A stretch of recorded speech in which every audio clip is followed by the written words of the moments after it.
Hello everyone, welcome to star city network news. खबर आप तक। भागलपुर जिले में 3 महीने बाद सोमवार को देर शाम एक साथ कोरोना के 19 मामले सामने आए हैं। सपा प्रखंड के रानी तालाब से एक ही परिवार के 11 सदस्य कोरोना संक्रमित पाए गए हैं, जबकि शहरी क्षेत्र के 8 लोग संक्रमित पाए गए, जिसके बाद रानी तालाब में संक्रमित क्षेत्र को माइक्रो कंटेनमेंट जोन घोषित कर सिविल सर्जन के नेतृत्व में वहां पर स्वास्थ्य विभाग की टीम द्वारा कोरोना सैंपल लिया जा रहा है। जिलाधिकारी सुब्रत कुमार सेन के मुताबिक 115 सैंपल की जांच की गई, जिसमें 2 लोग और संक्रमित पाए गए हैं, जिसके बाद अब भागलपुर में एक्टिव कोरोना मरीजों की संख्या बढ़कर 21 पहुंच चुकी है। कोरोना के अचानक बढ़ते प्रकोप को देखते हुए जिलाधिकारी ने क्राइसिस मैनेजमेंट की आपातकालीन बैठक करते हुए स्वास्थ्य विभाग और सभी विभागों को कई आवश्यक दिशा निर्देश भी दिए हैं। कोरोना के बढ़ते प्रभाव को देखते हुए कोविड-19 के नोडल पदाधिकारी डॉक्टर हेमशंकर शर्मा ने कहा कि लोग कोरोना गाइडलाइंस को भूल चुके हैं। नतीजन महीनों बाद एक साथ इतने मामले सामने आए हैं। यह सभी दूसरे राज्यों से भागलपुर आए थे। वहीं डीएम सुब्रत कुमार सेन ने कहा कि कोरोना के अचानक बढ़ते मामलों को देखते हुए कोरोना जांच टीम सैंपल लेकर उस क्षेत्र की जांच कर रही है। उन्होंने कहा कि जिले में किसी भी प्रकार के समारोह और होली मिलन समारोह का आयोजन नहीं किया जाएगा। साथ ही मास्क पहनने और सोशल डिस्टेंसिंग का पालन करने की अपील भी लोगों से की है। भागलपुर में आ गया है, सब किस तरह से लोगों से खिलाफ क्या? देखिए, ये एक सिंगल केस है। एक कोई व्यक्ति जो छत्तीसगढ़ से आए थे, किसी तरह का कार्यक्रम था यहाँ पर, और उससे जो हम लोगों की संभावना है कि कई लोग इन्फेक्टेड हुए हैं। तो अभी हेल्थ डिपार्टमेंट की टीम गई हुई है, सिविल सर्जन और डीपीएम भी वहाँ उपस्थित हैं और कई सारा सैंपल लिया गया है। जो मेरी जानकारी में है, वहाँ लगभग अभी तक 115 सैंपल्स लेकर के जाँच किया गया है और उसमें 2 लोग ही मात्र अभी जो है पॉजिटिव पाए गए। तो हम लोग वहाँ माइक्रो कंटेनमेंट जोन भी बनाएंगे और लोगों से ये अपील भी है। कल एक क्राइसिस मैनेजमेंट ग्रुप की बैठक भी हुई थी मुख्यमंत्री महोदय की अध्यक्षता में। उसमें निर्णय लिया गया है कि होली मिलन किसी भी सार्वजनिक स्थान पर नहीं होगा, तो ये हम लोग इन्फोर्स कराएंगे। और जो 3 राज्यों से, महाराष्ट्र, केरल और पंजाब से जो लोग आ रहे हैं, उनकी भी रैंडम सैम्पलिंग की व्यवस्था की जा रही है। और किसी पंचायत में अगर ज़्यादा संख्या में इन तीनों राज्यों से लोग आते हैं तो वहाँ पर हम लोग टीम भेज करके भी रैंडम सैंपल कलेक्ट कराएंगे। स्थिति पर हम लोगों की नज़र है। लोगों से बस यही अपील है कि सोशल डिस्टेंसिंग का जो नॉर्म है, मास्क पहनना है और जो वैक्सीनेशन का कार्यक्रम चल रहा है इसमें सहयोग करें और जो भी गाइडलाइन है उसका पालन करें।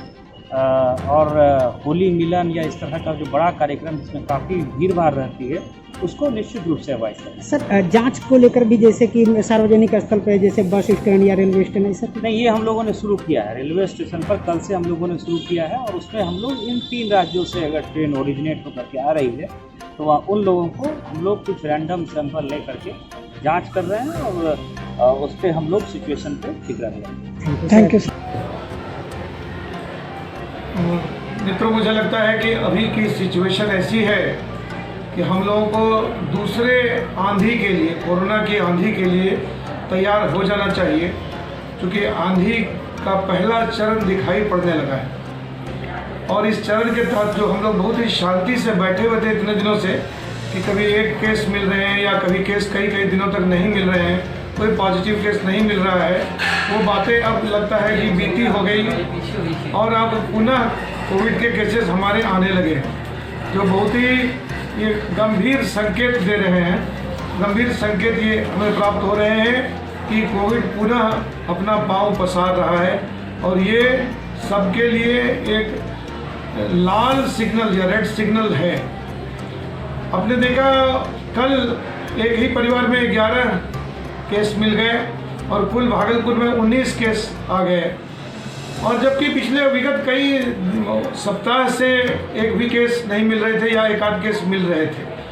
तो तैयार हमें ये होना है कि जो हमारे कोरोना के जो दूसरा अटैक या दूसरा एपिसोड या दूसरा स्टॉर्म कह सकते हैं आप इसको, जो भारतवर्ष के अलग अलग राज्यों में, महाराष्ट्र में, केरल में, पंजाब में, हरियाणा में और कुछ हद तक छत्तीसगढ़ में देखे जा रहे हैं, उनसे हमारे यहाँ के लोगों के आवागमन के चलते, जिस पर कि कोई प्रतिबंध दिखाई नहीं पड़ता है, प्रतिबंध शायद लागू है लेकिन ये प्रतिबंध दिखाई नहीं पड़ते हैं। इन प्रतिबंधों में कमी की वजह से, हमारे अनुशासन में कमी की वजह से, हमारे मास्किंग, सोशल डिस्टेंसिंग, सैनिटाइजेशन को भूल जाने की वजह से हम पुनः कोरोना के आगोश में जाने को लगभग तैयार बैठ चुके हैं। सर कहाँ से वो लोग आए हुए थे? ये लोग तो छत्तीसगढ़ से पता चला है कि इसके पहले भी छत्तीसगढ़ के कई 2-3 पेशेंट्स को मैंने देखा है जो छत्तीसगढ़ से आए थे शादी विवाह में।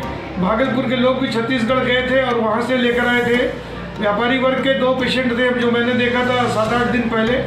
उसके बाद जो फिर दूसरे कुछ केसेस मिले हैं वो कोर्ट के कर्मचारी थे और उनको हुआ, संभवतः वो भी किसी छत्तीसगढ़ वाली भोज में गए थे और वहाँ से लौटे हैं तो हो रहा है। भागलपुर में ज़्यादातर अभी जो केसेस आ रहे हैं वो उनका लिंक कहीं ना कहीं से छत्तीसगढ़ से ही ज़्यादा मिलता हुआ प्रतीत हो रहा है।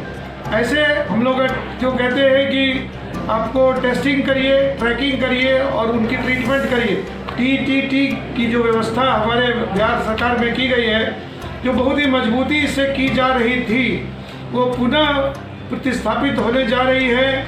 लॉकडाउन लगाना ही सिर्फ उपाय नहीं है, अपने आप पर कंट्रोल करना, अपने आप पर अनुशासन को लगाना, ये सबसे बड़ा लॉकडाउन होगा। लेकिन अगर पॉजिटिव केस जहाँ दिख रहे हैं उनके माइक्रो कंटेनमेंट एरिया, यानी बहुत बड़े क्षेत्र में 1 किलोमीटर को बंद नहीं करना है, लेकिन 100 मीटर तक या 50 से 100 मीटर तक जरूर बंद कर देना चाहिए इनको, आसपास को, और उनको वहाँ से निकलना नहीं देना चाहिए। 14 दिन के उनको कंटेनमेंट में जरूर रखना चाहिए और जिन जिन लोगों के संपर्क में वो पिछले 7 से 10 दिनों के बीच में आए हों उनको उनकी ट्रैकिंग कर, उनके टेस्ट करना है और पॉजिटिव केस आने से उनके ट्रीटमेंट को करना है। ये मेरी गुजारिश है और जनता से अनुरोध है कि वो ये ना भूलें, इस गफलत में ना आए कि अब होली आ रही है, पर्व हो रहा है, शादी ब्याह का मौसम चल रहा था, अलग अलग फंक्शंस होते हैं और लोग भीड़ भाड़ जमा करने में अपनी शान समझते हैं। ये गलत है, इससे दूर रहिए, नहीं तो किस शान में कहाँ गुस्ताखी हो जाएगी और कौन कोरोना से चला जाएगा, ये अफसोस करने की बात होगी।